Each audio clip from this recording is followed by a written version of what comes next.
하나님의 말씀 마태복음 15장 10절에서 14절 보겠습니다.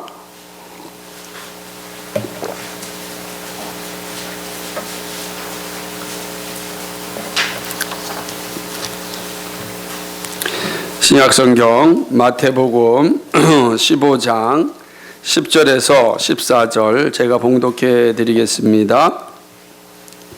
무리를 불러 이르시되 듣고 깨달으라. 입에 들어가는 것이 사람을 더럽게 하는 것이 아니라 입에서 나오는 그것이 사람을 더럽게 하는 것이니라. 이에 제자들이 나와 가로되 바리새인들이 이 말씀을 듣고 걸림이 된 줄 아시나이까? 예수께서 대답하여 가라사대 심은 곳마다 내 천부께서 심으시지 않은 것은 뽑힐 것이니 그냥 두어라. 저희가 소경이 되어 소경을 인도하는 자로다. 만일 소경이 소경을 인도하면 둘이 다 구덩이에 빠지리라 하신대. 아멘. 우리 개혁 한글에는 소경으로 되어 있는데 개혁 개정에는 맹인으로 되어 있어서 맹인이라는 표현이 더 합당한 표현인 것 같습니다. 우리나라 말에 쇠기의 경읽기라고 하는 그런 속담이 있습니다. 이 말은 알아듣지 못하는 것에 대하여 비꼬는 그런 말입니다. 무슨 말을 해도 도대체 알아듣지 못하고 있는 사람들 향하여서 쇠기의 경읽기라고 이야기합니다. 가르쳐도 깨닫지 못할 때 내가 쇠기의 경인격이다 이렇게 이야기하는 것 아니겠습니까? 학교 선생님들은 시험이 오면은 학생들에게 꼭 알려주는 게 있습니다. 중요한 내용들이니까 밑줄 치고 꼭 외워라, 별표하고 외워라, 시험에 나온다 이렇게 이야기를 합니다. 그러면 시험을 잘 보는 친구들은 선생님의 말씀을 잘 듣고 밑줄을 쫙쫙 치고 별표를 한 것을 기억하였다가 잘 시험에 칠 때 정확하게 답을 합니다. 그걸 공부하는 거죠. 그런데 시험 점수가 좋지 못하는 친구들 대부분은요, 다는 그렇지 않지만 대부분은 보면은 선생님의 말에 관심이 별로 없습니다. 그러니까 자기 일에만 막 열중한 겁니다. 선생님이 별표하라 그랬는데 별표하지 않는 거죠. 줄치라 그랬는데 엄한 데다가 줄친 거죠. 그리고 분명히 선생님이 줄치라고 한 거 내가 외웠는데 시험에 안 나왔다 이렇게 말하는 학생들이 종종 있습니다. 그러다 보니까 이 친구들은 시험지를 받으면 기쁜 게 아니라 화가 나는 거죠. 분명히 선생님이 말했는데 나오지 않았다 뭐 이렇게 불만을 한다든지 도대체 이게 뭐야? 라고 앞이 깜깜해지는 거죠. 그러다가 열심히 찍고 나오는 것을 보게 됩니다. 좋은 것을 주어도 좋은 것인지 모를 때 정말 속이 타는 거죠. 잘 먹으려고 이렇게 숟가락에서 밥을 다 떠서 줘도 받아 먹지 못할 땐 더 속이 타는 것 아니겠습니까? 아무리 중요하다고 말해도 듣지 않는 것을 보면 정말 마음이 아픕니다. 정말 중요하다 라고 해도 말을 듣지 않는 사람들을 보면 속이 터지는 겁니다. 속이 터지는 거예요. 예. 그 시간이 지나가면 다 그게 이제 후회가 되고 깨달음이 돼서 오거든요. 근데 그때는 다시 시간을 되돌려서 그 시절로 돌아갈 수가 없습니다. 그러니까 또 속상한 거죠. 그렇다고 해서 우리가 절망해서는 안 됩니다. 지금 다시 시작해야 됩니다. 이전 것은 지나가고 지금부터 다시 또 시작하면 또 우리에게 소망이 있습니다. 이전 것에 얽매일 필요는 사실 또 없는 것이죠. 그러나 지금부터 시작한다고 할 때도 중요하다는 것을 잘 들어야 됩니다. 이제는 딴 생각 먹으면 안 되고 정말 집중하여서 들으면 후회하지 않는 삶을 살 수가 있는 것입니다. 특별히 진리의 문제에 있어서는 더 중요합니다. 진리를 가르쳐도 듣지 않고 자기 생각대로 이렇게 사는 것을 자랑스럽게 여기는 걸 볼 때는 참 화가 납니다. 자랑스럽게 나오면 근데 이런 사람들이 놀랍게도 어디에나 있다라고 하는 사실입니다. 어디에나 다 이런 사람들이 있어요.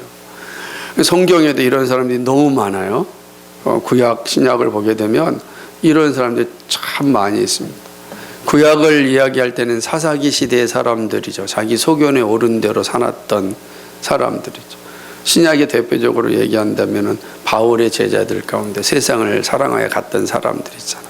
그러니까 이런 사람들이 있는 그 뭐냐면 자기 생각에 얽매여 있는 거죠. 예수님의 제자 가운데도 있었지 않습니까? 누굽니까? 가룟 유다 같은 자기 생각, 예수님의 말씀을 생각하지 않고 자기 생각으로 예수님을 바라본 거예요. 예수님이 가르쳐 준 대로 예수님을 봐야 되는데 자기 생각대로 예수님을 바라본 거예요. 그러다 보니까 자기 성에 차지 않으니까 예수님을 배반하고 말았던 걸 보게 됩니다. 참 슬프죠. 그런 사람들 가운데 대표적인 사람들이 있다면 누굴까? 바로 바리새인과 서기관들입니다. 이 바리새인과 서기관들은 대표적으로 자기 생각대로 사는 사람들이었습니다.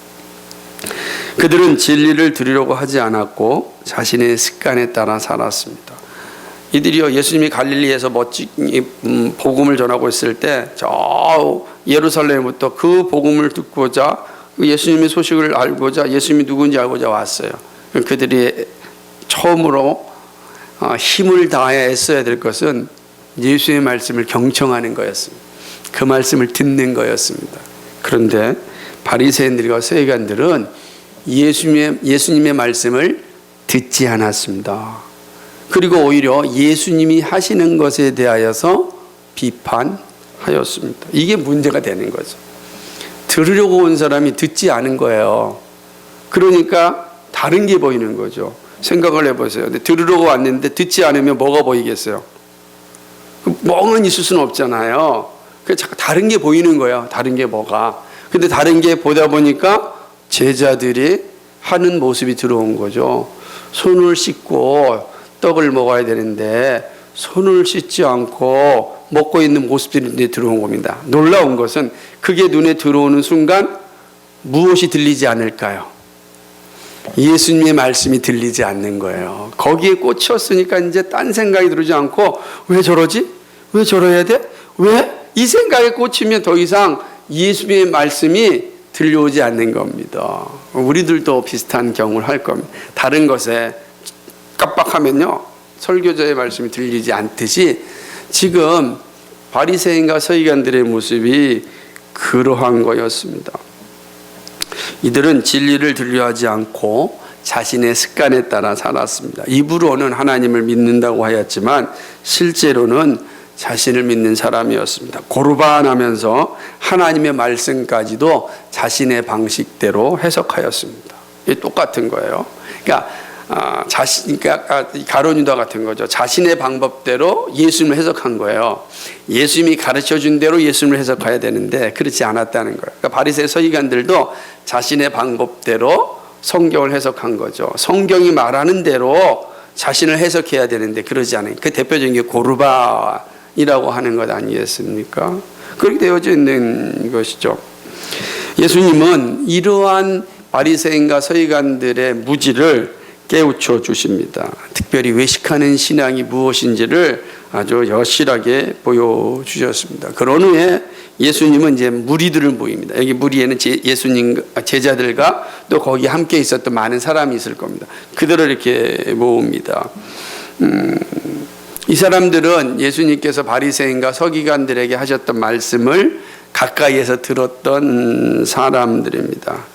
그러면서 이들에게 예수님께서 아주 의미심장한 말씀을 하십니다. 그것이 우리가 읽은 말씀 아니겠어요? 11절인데 입에 들어가는 것이 사람을 더럽게 하는 것이 아니라 입에서 나오는 그것이 사람을 더럽게 하는 것이다 라고 이야기하는 것입니다. 자, 이 말씀을 잘 생각하셔야 돼요. 이 말씀에 대해서 다음 주에 다시 한번 살펴보겠지만은요, 이 말씀은 앞서 보여주셨던 손을 씻고 먹어야 된다는 이 정결 예식을 강조한 이 바리새인들과 서기관들을 염두에 두고 하는 말씀입니다. 바리새인들은요, 자신들이 행하는 예식을 통하여서 자신들이 거룩하게 될 수가 있고, 거룩하게 됨으로써 하나님과 교제할 수 있고 마침내 구원받을 수 있다라고 생각을 한 겁니다. 정결 예식, 다시 말하면 종교 의식을 잘하면은 그 열매로서 구원이 우리에게 주어진다라고 생각을 한 것입니다. 그러나 구원은 예식이 아닙니다. 마음의 문제였습니다. 예식이 아니에요. 의식의 문제가 아니라 마음의 문제였습니다. 바리새인들과 서기관들은 이 사실을 모르고 있었던 것입니다. 그러니까 자신의 마음의 문제는 눈에 보이지 않으니까 중요하지 않았어요. 그러나 보이는 외적인 의식이 중요한 거예요. 그러니까 외적인 의식만 소중히 여긴 겁니다. 근데 예수님이 뭐라고 얘기하시죠? 들어가는 것이 이게 더러운 것이 아니다라고 이야기하는 것입니다. 그렇죠? 사람을 더럽게 하는 것은 입에서 나오는 것이다. 이렇게 얘기하는 거예요. 입에서 나오는 그것이 사람을 더럽게 한다. 여기서 이 말씀을 읽을 때 반복되는 용어를 잘 기억하고 있어야 됩니다. 더럽다라고 예수님께 2번이나 말씀하세요. 예수님은 바리새인과 서기관들을 향하여 듣고 깨달으라고 얘기합니다. 이게 처음에 너 듣고 좀 깨달아. 듣지만 듣는 거로 끝나지 말고 깨달아야 돼. 이렇게 지금 책망하시는 거예요. 정신 차려. 듣고 좀 깨달아라. 이야기하시는 거죠. 제자들은 예수님께서 이렇게 말씀하시는 의중을 잘 알고 있었습니다. 지금 이거는 바리새인과 서기관들을 대놓고 지금 이야기하는 것이기 때문에 그렇습니다. 그러자 제자들이 예수님께 이렇게 얘기합니다. 예수님, 이렇게 말씀하시는 게 저 사람들에게 걸림돌이 되는 것 알고 계시지요? 이렇게 질문을 하는 것입니다. 여기서 걸린다라고 하는 거, 걸린다라고 하는 거죠. 우리 식으로 얘기하면은 장애물이나 이런 걸 얘기해, 방해물, 유혹되는 것들 이렇게 표현할 수가 있는데, 근데 이 원래 걸린다라는 단어는요, 스캔달리조라고 하는 단어야. 스캔달리조. 스캔달리조 그러니까 뭐가 떠오릅니까? 스캔들. 우리 시에 여기서 스캔들이라는 단어가 나오는 거예요. 예, 스캔들이라는 단어는 뭐 어떤 의미냐면 이런 거죠. 매우 충격적이고 부도덕적인 사건을 의미할 때 스캔들이라고 하잖아요. 누가 스캔들이 났다. 그러면 그 사람이 뭐예요? 부도덕적이고 충격적인 사건을 지금 일으킨 거예요. 근데 지금 바리새인들과 서기관들이 예수님을 보고서 뭘 느낀 거예요? 지금 예수님이 뭘 일으키고 있다고요? 스캔들을 일으키고 있다는 거예요. 부도덕적이고 충격적인 사건을 지금 일으키고 있다라고 하는 겁니다. 그러니까 지금 그 사회에 스캔들을 일으키고 있는 거예요. 그럼 스캔들을 일으킨 사람이 함께 하시겠습니까? 함께 하지 않죠. 그래서 괜히 멀리 하잖아요. 빗고기나 하지 우리가 스캔들을 일으킨 사람이랑 함께 하려고 하겠어요. 그러니까 제자들이 하는 말이 무슨 의미냐 이런 거예요.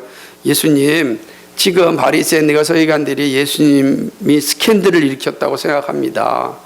그렇다면은 바리새인과 서기관들이 예수님 어떤 존재로 인식하고 있다는 겁니까?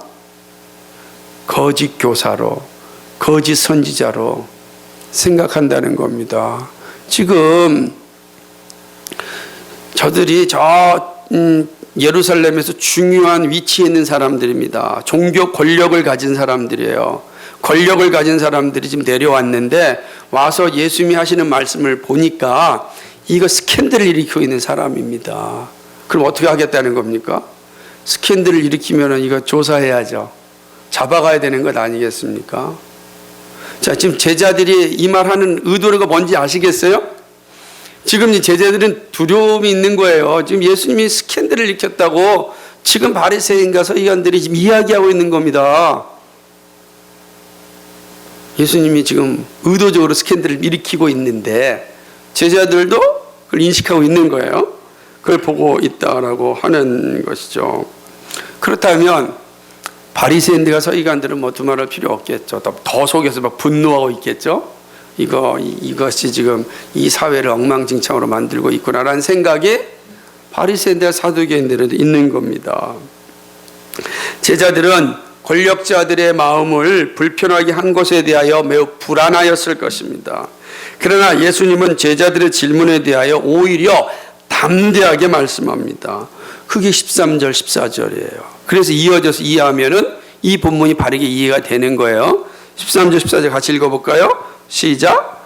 예수께서 대답하여 가라사대 심은 것마다 내 천부께서 심으시지 않은 것은 뽑힐 것이니 그냥 두어라. 저희는 소경이 맹인이 인도하는 자로다. 만일 맹인이 맹인을 인도하면 둘이 다 구덩이에 빠지리라.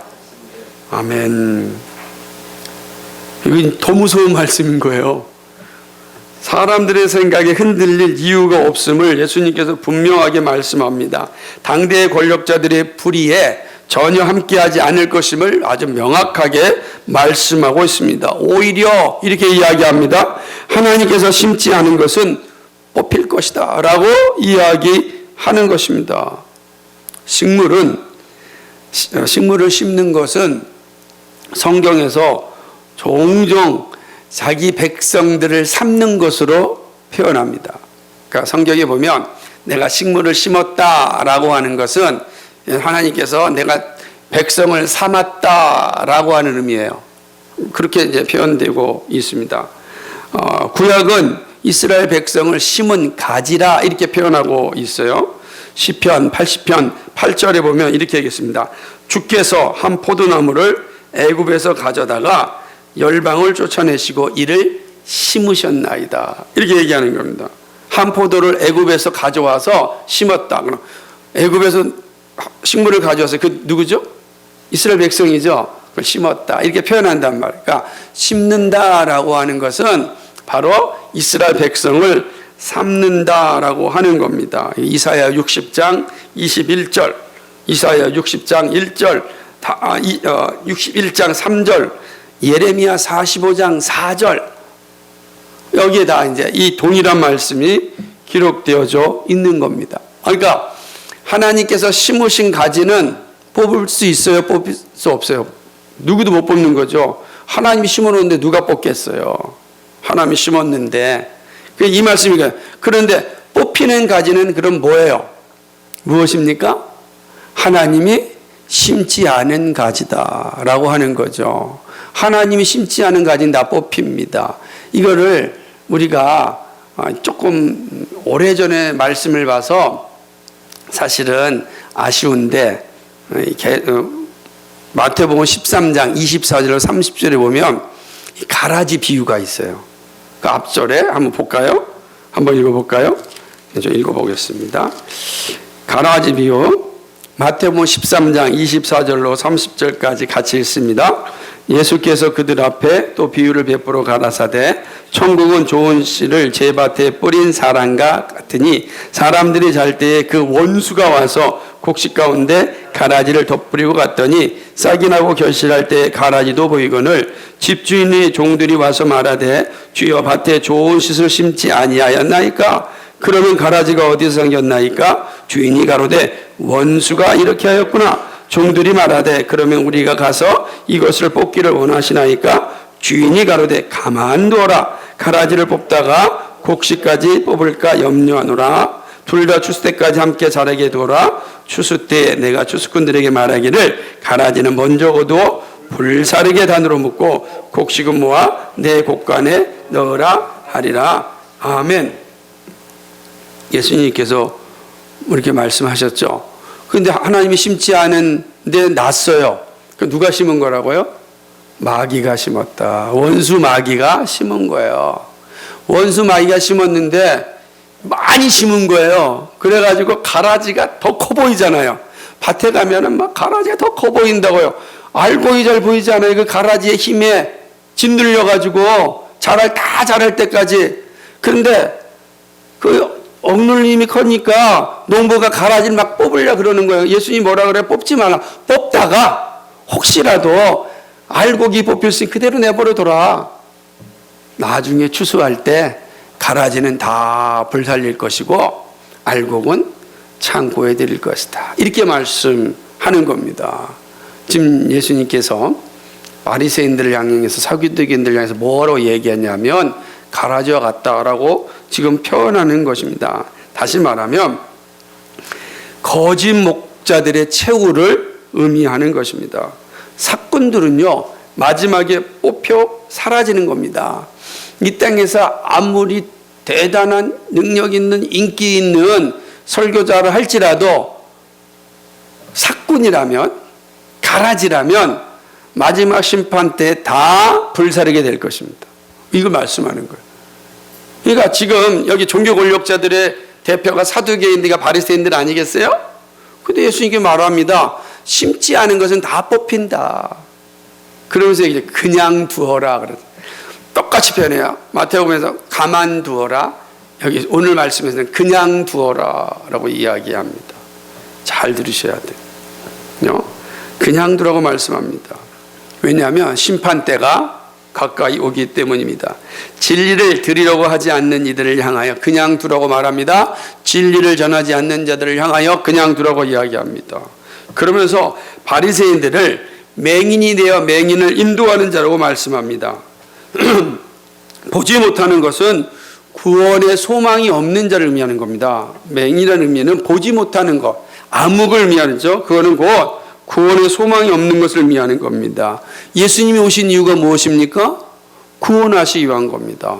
어두움에 잠자는 자를 깨어내시기 위해서 오신 겁니다. 갈 길을 알 바 모르는 그런 자들에게 빛으로 오셨습니다.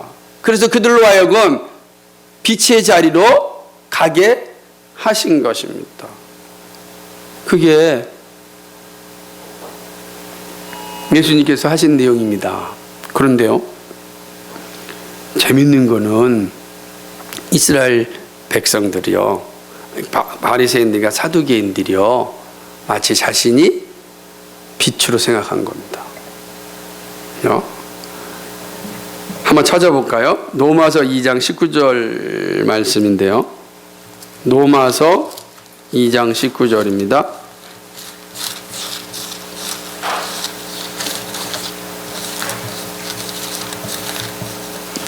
로마서 2장 19절 같이 읽을까요? 시작. 내가 이 규모를 가진 자로서 맹인의 길을 인도하는 자여 어둠에 있는 자의 빛이요, 이렇게 이야기하고 있습니다. 그죠? 그러니까 바리새인들이 자신들을 뭐냐면 맹인의 길을 인도하는 빛이다 이렇게 생각을 한 것입니다. 하지만 예수님의 눈에는 놀랍게도 이 바리새인과 사두개인들이 누구로 보였습니까? 맹인으로 보인 겁니다. 자, 이해가 되세요? 그러니까 바리새인과 사두개인 스스로 자신을 맹인을 인도하는 빛이라 생각한 거예요. 그런데 예수님이 뭐냐면 너희가 빛이 아니라 맹인을 인도하는 맹인이라 이렇게 말씀하는 거예요. 그러면서 맹인이 맹인을 인도하면 어떻게 된다는 겁니까? 구덩이에 빠지고 만다라고 이야기하는 것입니다. 예수님은요, 이 바리새인들을 향하여서 맹렬하게 이 사실에 대해 책망하셨습니다. 마태복음 23장 16절을 보게 되면 화 있을진저 맹인된 인도자여 너희가 말하되 누구든지 성전으로 맹세하면 아무 일 없거니와 성전에 금으로 맹세하면 지킬 자라 하는도다 이렇게 책망하셨어요. 이 화 있을진저 맹인이여라고 하는 거죠. 뭐죠? 성전으로 맹세하면 아무 일 없지만 성전에 금으로 맹세하면 지킬지어다. 이렇게 성경에 그런 게 어디 있어요? 근데 이제 얘기하는 거예요. 그러니까 이런 가르침을 받은 사람들이 어떻게 되겠습니까? 원래 빛으로 가야 되는데 구덩이로 떨어지고 마는 것입니다. 구덩이는 심판의 장소를 의미합니다. 여러분 요즘 에스겔을 묵상하니까 이 장면을 잘 아시리라 생각하는데 에스겔에서는 특별히 구덩이가 바로 심판의 장소를 반복하여 설명하고 있습니다. 그 가운데 에스겔서 26장 20절을 보면 이렇게 기록되어 있습니다. 내가 너로 구덩이에 내려가는 자와 함께 내려가서 옛적 사람에게 나아가게 하고 너로 그 구덩이에 내려간 자와 함께 땅 깊은 곳 예로부터 황적한 곳에 거하게 할지라. 네가 다시는 사람이 거하는 곳이 되지 못하리니 산자의 땅에서 영광을 얻지 못하리라. 뭐라고 되어 있습니까? 구덩이가 어떤 곳이죠? 황족한 곳이죠. 구덩이가 어떤 곳이죠? 사람이 거하지 못하는 곳이 된다. 이렇게 말씀하고 있는 것입니다. 구덩이는 철저하게 심판의 장소를 의미합니다. 구덩이는 아무 소망이 없음을 의미합니다. 구덩이는 캄캄한 암흑입니다. 아무것도 보이지 않는 절망의 상태죠. 근데 이거를 우리가 잘 쉽게 이해하게 어떤 의미냐면은 하나님과의 교제가 단절된 상태를 의미합니다. 그러니까 하나님으로부터 어떠한 양식도 공급받지 못하는 상태가 어떤 상태입니까? 구덩이에 빠진 상태죠. 그러므로 맹인된 지도자를 쫓아갔다가는 어떻게 되는 거예요? 하나님과의 교제가 단절돼 버리고 마는 겁니다. 되게 중요한 걸 얘기하고 있는 거예요. 예. 그러니까 예수님의 말씀을 그대로 가르쳐 주지 않는 그 지도자를 쫓아갔다가는 어디에 빠진다고요? 하나님과의 교제가 단절되는 상태에 이르게 된다라고 이야기하는 것입니다. 우리는 이 말씀을 좀 무겁게 좀 들어야 됩니다. 왜냐하면 구원의 영광이 그만큼 소중하기 때문입니다. 오늘 말씀은 예수님과 제자들 사이에 긴장 가운데 주어지는 말씀입니다. 지금 이 말씀은 이 말씀을 해석해 주지 않아요. 다음 주에 살펴볼 해석은 지금 예수님과 제자들 사이에 지금 예수님이 하신 말씀 때문에 지금 긴장 속에서 오고 가는 그런 말씀인 것입니다. 그런 후에 이제 베드로의 질문이 나오거든요. 이 비유를 좀 더 자세히 알려주세요 라고 이야기하잖아요. 15절에. 다음 주에 살펴볼 겁니다만 오늘 말씀에서는 예수님께서 이 제자들의 태도에 대하여서 주시는 이 말씀이 오늘 우리에게도 매우 중요한 의미를 함의하고 있다라고 하는 것입니다. 자, 그렇다면 모인 사람들과 제자들에게 행하신 예수님의 말씀을 통하여 우리가 새겨야 하는 가르침은 무엇일까요? 첫 번째로는 구원에 이르는 참된 길을 알아야 한다는 것입니다. 예수님은 듣고 깨달을 것을 강조합니다. 이 말씀은 구원에 있어 더더욱 필요합니다. 바리새인들과 서기관들은 종교 예식에 만족하였습니다. 집중하였습니다.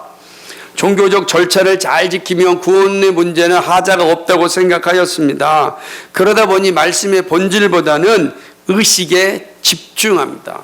종종 이렇게 건축하시는 분들을 보게 되면 두 부류가 있어요. 어떤 분은 보이지 않는 부분까지 세세하게 잘 하려고 해요. 왜냐하면 앞으로 하자가 생길 거를 생각해서 철저하게 하는 사람이 있습니다. 그런데 어떤 사람은 외적인 것만 잘 해요. 그죠? 나중에 하자가 중요한 것이 아니라 지금 주인한테 이 점수 따기 위하여서 보이는 것만 잘하는 분들이 있는 겁니다. 그것만 잘하면 된다는 거예요. 바리새인들 입장은 바로 지금 외적인 모습만 잘하면 된다고 하는 그런 사람들이에요. 그러니까 본질은 중요하지 않습니다. 그래서 손을 씻는 문제, 고루반 등 성경의 이것을 하면서 성경의 중요한 가르침보다도 자기들이 계속해서 내려왔던 형식에만 얽매여 있었습니다.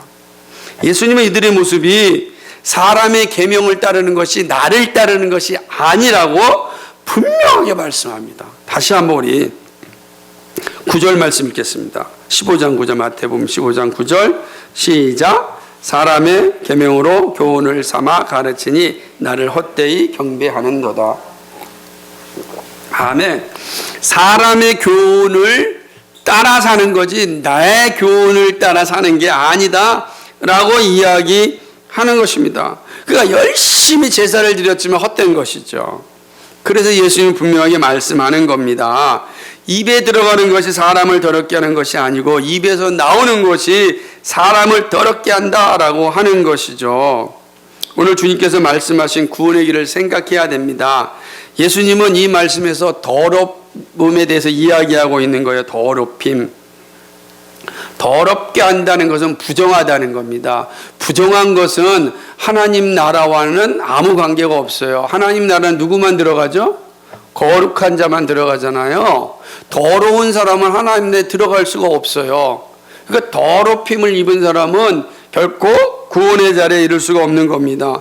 그러면 구원은 누구만 들어가겠습니까? 마음이 청결한 자가 들어가는 거겠죠.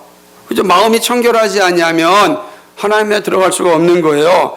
예수님께서 이미 이 사실을 산상설교에서 말씀하셨지 않습니까? 마태복음 5장 8절 말씀에 보면 마음이 청결한 자는 복이 있나니 저희가 하나님을 볼 것이며, 마음이 청결해야만 하나님을 보는 거지, 마음이 청결하지 않고서는 하나님 볼 수 없는 거예요. 근데 마음이 청결하는 것은 의식을 통해서 되는 게 아니라니까요.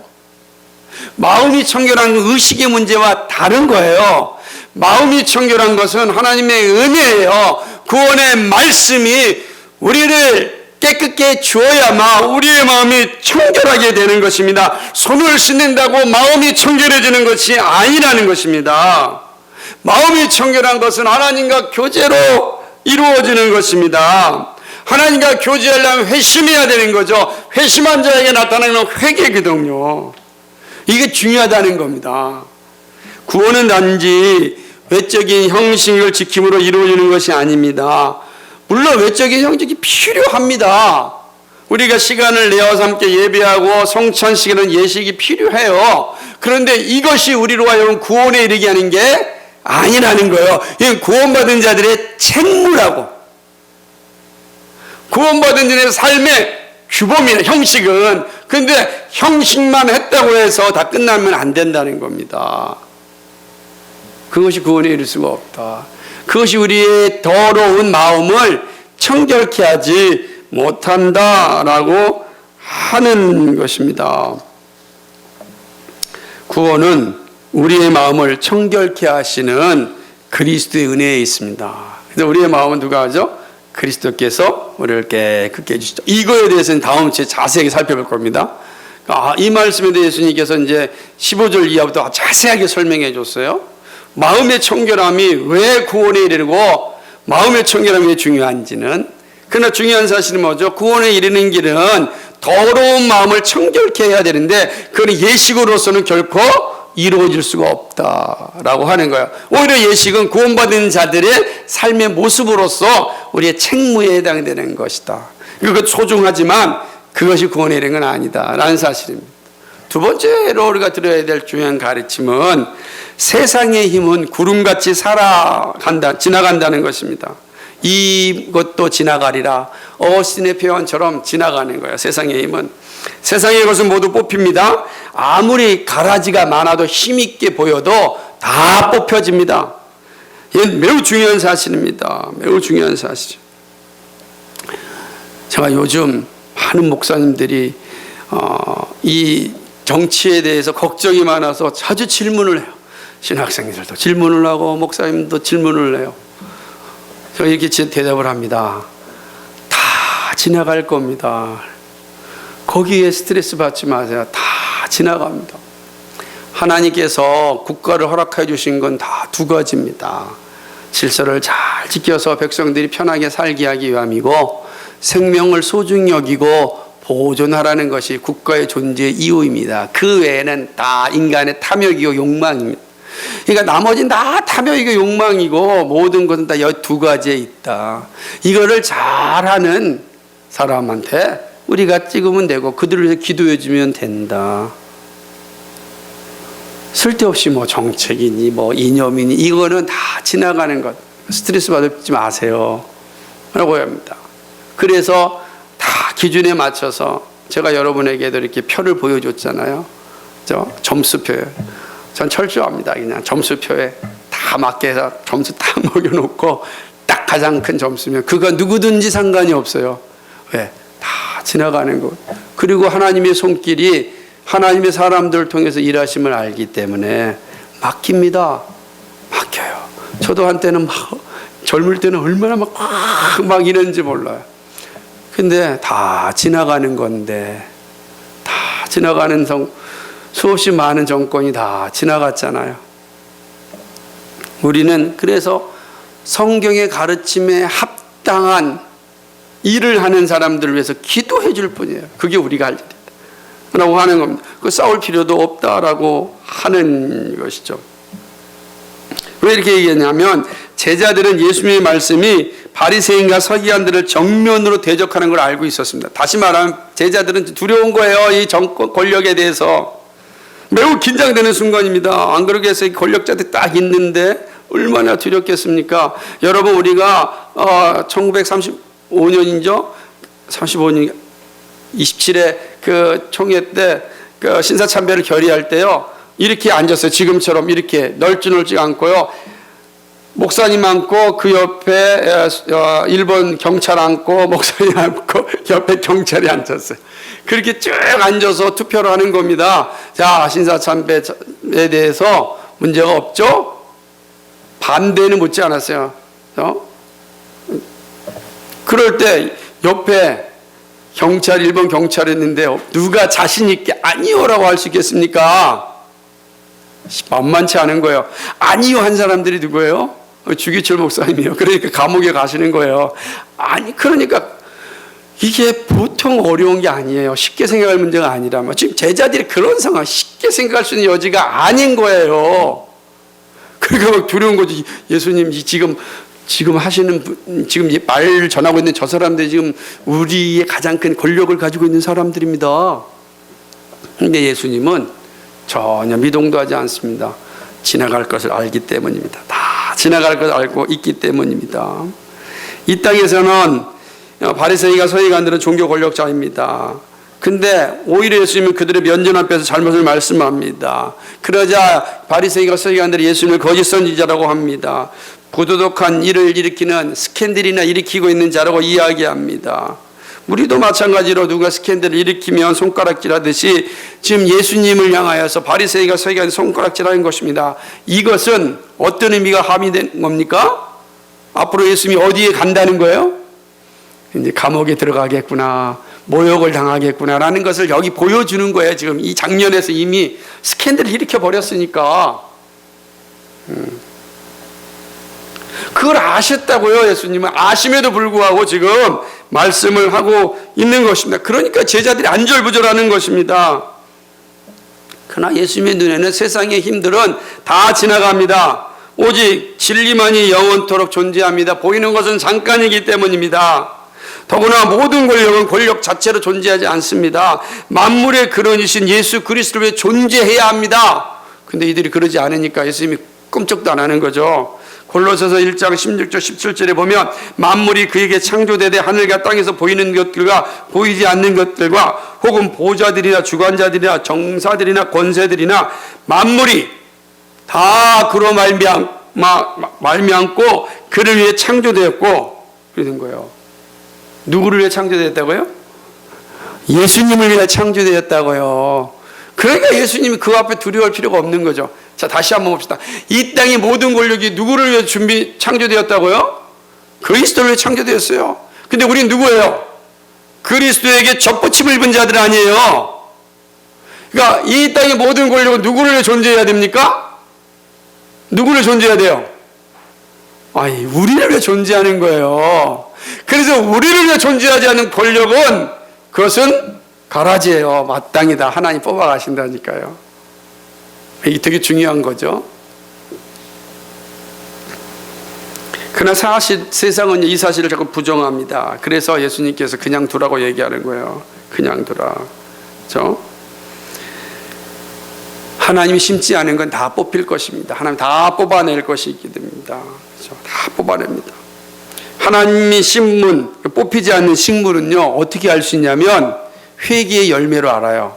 하나님이 심은 거는 회개의 열매가 나타나요. 근데 하나님이 심지 않은 것은 외적인 건 화려하지만 회개가 없어요. 하나님 다 뽑아간다니까요. 회개하지 않는 자들은 하나님 다 뽑아서 뭘 쓰신다고 그랬습니까? 불쏘시개로 쓰신다고 말씀하지 않습니까? 그래서 이렇게 이야기합니다. 마태복음 10장 28절에 한번 찾아보세요. 마태복음 10장 28절 무엇이나 말씀하셨는지.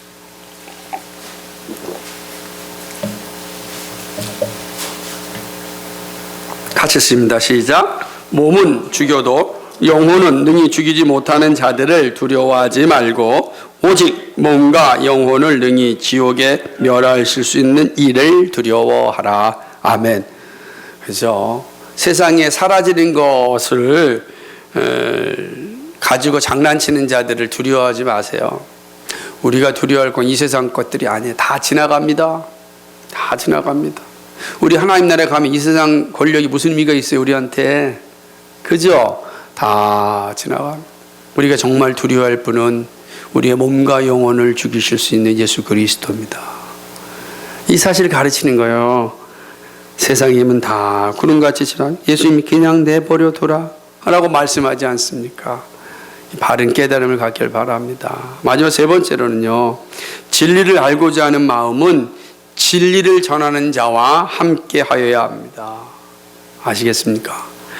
예수님은 스스로 빛이라고 생각하는 바리새인들을 향하여 맹인이라고 책망하셨습니다. 그리고 맹인은 맹인을 인도하여서 함께 멸망한다고 말씀하십니다. 절망에 이르게 하는 거죠. 여러분, 진리를 전하는 것은 쉬운 일이 아닙니다. 사람들이 듣기를 좋아하지 않기 때문입니다. 마음을요, 불편하게 하기 때문입니다. 마음을 불편하게 합니다. 그러나 부패한 마음은 말씀으로 불편하지 않으면 새롭게 됨이 없습니다. 아시죠? 이게 중요한 겁니다. 제가 이 나이가 되니까 가장 먼저 신경 쓰는 게 뭐냐면 근력이더라고요. 근육이에요, 근육. 근데 이 근육이 점점 빠지니까 모든 게 힘이 빠지는 거예요. 그래서 어르신들, 그러니까 70, 80 되신 어르신들이 가장 위험한 질병이 뭐냐 그랬더니 골절, 이 고관절 골절. 근데 고관절이 왜 오냐 그랬더니 근육이 없어서 오는 거래요. 근데 여러분, 근육이 어떻게 생기는지 아세요? 근육이? 근육약을 먹어야 생깁니까? 맞긴 하죠. 그리고 생기겠죠. 근데 많은 사람이 이렇게 얘기합니다. 근육이 생기려면요, 몸을 불편하게 해야 된답니다. 그래서 이 근육이 생길 때까지 몸을 불편하게 해서 운동하지 않으면 근육이 안 생긴대. 근육은 자기 몸이 불편할 때 생겨난대요. 그런데 하다 보면 귀찮잖아요. 불편하잖아요. 하다가 말고 하다가 말잖아요. 절대 근육이 안 생긴다는 겁니다. 그래요. 근데 근육이 안 생기면 병이 빨리 오거든요. 근데 이 몸에서 영적인 원리도 동일합니다. 우리의 영혼이 좀 불편함을 느껴야 돼요. 말씀으로 불편함을 느껴야 내가 죄를 깨닫고 회개의 자리에 서는데 불편함을 느끼지 않아요. 자꾸만 달콤한 소리만 들립니다. 달콤한 소리를 들으면 어떻게 되죠? 설탕 달콤한 거 많이 먹으면 어떻게 됩니까? 살이 쪄요. 건강하게 대단해요. 근데 다 속이 썩고 있는 겁니다. 달콤한 건 그래요. 모든 사람이 달콤한 건 다 좋아합니다. 저도 가끔씩 달콤한 거 딱 먹으면 온 몸이 막 신세계처럼 막 돌아다녀요. 야, 예? 그래서 자꾸만 사람들에게 달콤한 것을 주고 있습니다. 달콤한 걸 막 주고 있는 게 우리 시대의 모습인 것입니다. 그러다 보니까 진리를 전하려고 하지 않아요. 달콤한 것을 자꾸만 주려고 합니다. 그러다 보니까 영적인 근육은 점점 사라지고 영적인 그냥 비계덩어리만 가득한 거죠. 영적인 비계덩어리만. 그렇죠? 그러다 보니까 영적으로 동맥경화가 걸리고요. 다 그러는 거예요. 다 막혀버리는 거예요. 여러분, 피가 팍 돌아야지 우리가 깨끗하고 정신이 맑아요. 근데 피가 막혀버리면요, 머리가 아프고 온 곳이 아픈 거예요. 영적인 동맥경화가 그런 거예요. 영적으로 근력이 없으니까 막 조그만 거 하나 해도 딱 막혀버리는 거예요. 무슨 말만 하나 해도 탁 막혀요. 어디든지 막혀가지고 돌지 않는 거예요. 회개의 자리까지 가야 되는데 못 가요. 막혀가지고. 속상한 겁니다. 지금 이 예수님께서 바리새인과 서기관들을 그렇게 책망하는 겁니다. 그런데 여기에 중요한 게 있습니다. 그래서 말씀을 전해주는 선생입니다. 근육을 키워주는 헬스 선생님이 되게 중요하듯이 우리의 영적인 근육을 키워주는 선생이 중요합니다. 특별히 설교자의 중요성은 뭐 두말할 필요가 없습니다. 그런데 외적인 설교자는 결코 참된 힘을 발휘하지 않습니다. 참된 설교자는 다친 우리의 영혼을 불편하게 하여서 진리의 자리로 오게 하는 사람입니다. 그렇다고 한다면 진리를 알고자 하는 마음은 진리를 전하는 자와 함께 해야 하는 것입니다. 선생이 없는 제자는 없습니다. 그래서 바울은 말하기를 가르침을 받는 자는 말씀을 가르치는 자와 모든 좋은 것을 함께 하라고 강조합니다. 우리의 마음을 달콤하게 해서 함께 구덩이로 빠지는 선생을 사랑하지 마십시오. 우리의 마음을 불편하게 해서 구덩이에서 건져내서 하나님과의 깊은 교제 가운데 가게 하는 선생을 즐거워하십시오. 제가 걱정되는 것은 이제 앞으로 이런 달콤한 소리들이 더 많아질 수 있습니다. 과연 그때 우리의 영혼을 불편하게 해서 회개의 자리에 나와서 하나님과의 달콤한 자리로 가게 하는 그러한 설교자가 얼마나 될까? 때때로 여러분의 마음을 불편하게 할 때 그 불편함이 여러분이 하나님과의 달콤한 교제를 가지게 한다는 사실을 기억하십시오. 그 역할을 맡은 게 설교자예요. 그 역할을. 그래서 그렇게 하다가 주님 부르심을 받는 겁니다. 예? 그러지 않으면 편안하게 살 수 있거든요. 그래서 여러분 기도하셔야 돼요. 내가 영적으로 불편하게 하는 선생을 만나게 해달라고. 그죠? 내 영혼을 불편하게 해서 나로 하여금 하나님과 달콤한 삶을 살 수 있게 하는 그런 설교자를 만나고 그런 설교자의 설교를 듣게 해달라고 기도해야 됩니다.